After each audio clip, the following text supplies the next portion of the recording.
Thanks, Lou. John Sloan standing alongside the Cagewarriors Bantamweight champion and still Jack Tank Shore. Jack, you said it would all come out on the wash. Inevitably it did. The levels were shown tonight. How'd you feel? Yeah, I feel great. Feels great to get another victory. Obviously, another finish. You know, I sell a lot of tickets, so I like to put on a show for everyone who comes to watch. So to get a finish and show off my striking again a little bit, you know, it feels great. Great opponent in Scott. You know, tough guy, very skilled fighter. You know, took the first round from me. Not many people do that. You know, I start strong, so all respect to him, all credit to him. Just a better man won on the night. Let's talk about the fight, you know, round by round. The first round, I wouldn't say you had to come back from adversity as such, but it's the first time that we've seen anyone take a round from you in your professional career. You seemed strong in the clinch, your stand-up seemed quite good and fluent. Is that what you were expecting?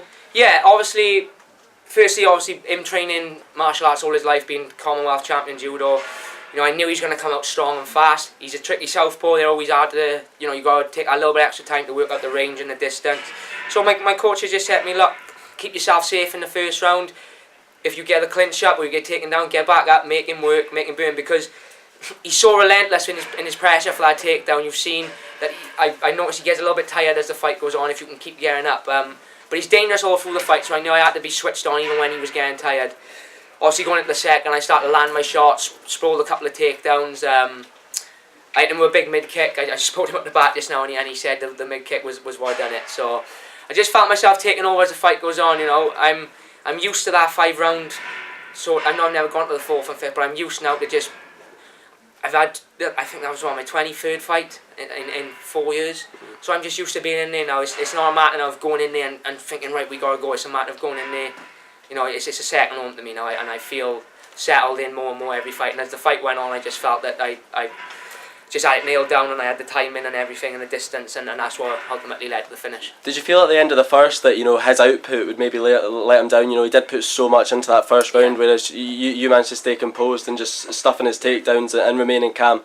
Yeah, I felt obviously put a lot into, you know, he had me up in the air twice, but I'm very good from that position at staying on my feet.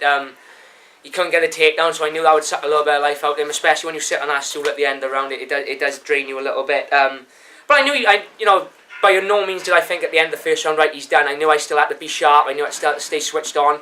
But as the second round progressed, then I could feel him tiring a little bit. I locked over at the end of the second after I landed that big kick. In between, and I could see he was tired and he was hurting, and I thought, right, here's my chance now to up it. You know, I train harder than anybody. I don't ever feel tired in there. You could see that, and I get fitter as the fight goes on, and I come up in that third round as if it was the first. But you know, I was warm. I had my distance and my range and everything. So it was just a matter of experience perhaps showing, and that championship experience taking over. It seems like your critics came out louder in the lead up to this fight than even the Eckendale fight. You know, there was a lot of people, you know, including myself, that thought Scott was going to be the man to really test you.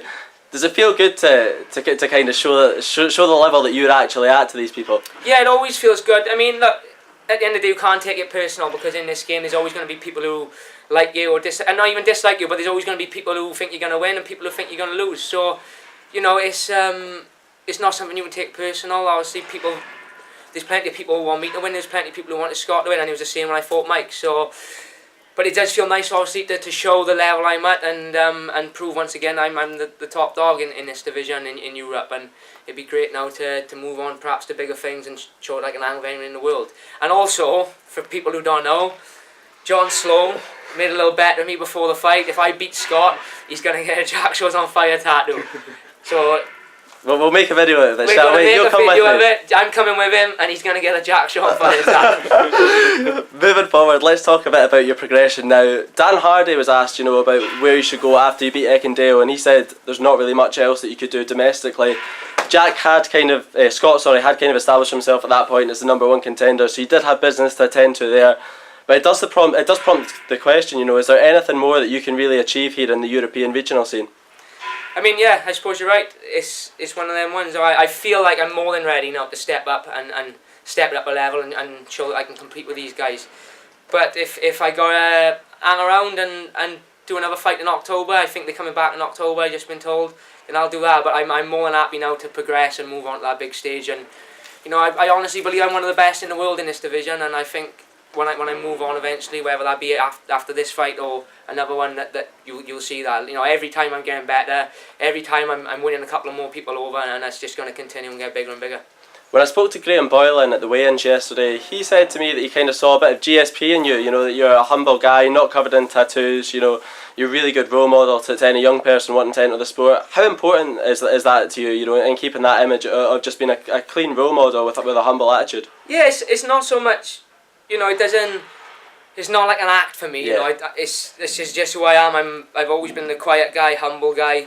But I just love to fight. I love to fight. I love to compete. I love the lifestyle I live with the MMA training, and obviously it's my life, and it always will be. Whether in 10 years, when I retire, I'll still be coaching and teaching kids and the boys in the gym. So it's not it's not an act. It's just who I am. I've stayed true to myself, and you know, I think that's why a lot of people. That's why I've drawn in such a following without being a loudmouth and without being a talker, because people can see it's genuine, and you know, I think people just react to that. You know, the reason McGregor was so successful is that's who he is. He's a cheeky guy. You know, he's brash with the tongue, but that's who he is. If I try to do that, I just look stupid. So you know, it's better to stay true to yourself and do it your own way. You know, everyone's different.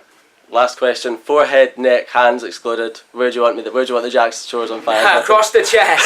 No, I don't mind. You can pick where you want it, but you will be getting it done. I guarantee you that. I'm not gonna let you live it down. I don't mind where you have it done as long as you get it done. You can fly it to Wales, and I'll take it to a little tattoo parlor and get it sorted. Thanks so much, Jack. Cheers. Pleasure as always.